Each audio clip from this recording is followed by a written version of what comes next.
যুক্তরাজ্য ভিত্তিক সাপ্তাহিক সাময়িকী দ্য ইকোনমিস্ট উল্লেখ করেছে, বাংলাদেশের আসন্ন জাতীয় নির্বাচনে প্রধানমন্ত্রী হওয়ার দৌড়ে শীর্ষে রয়েছেন বিএনপি চেয়ারম্যান তারেক রহমান।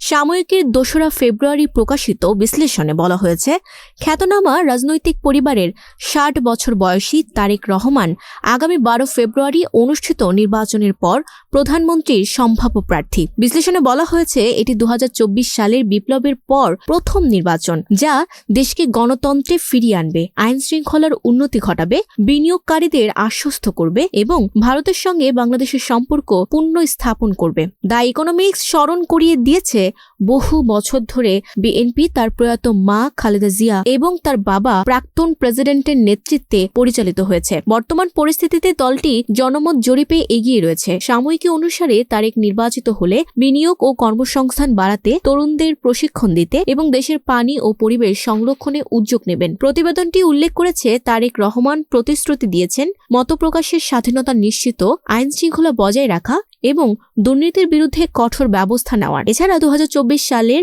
বিক্ষোভের হত্যাকাণ্ডের জন্য দায়ীদের বিচারের প্রয়োজনীয়তাও তিনি স্বীকার করেছেন, তবে রাজনৈতিক প্রতিপক্ষকে দমন করবেন না। Desk report, news flash 71।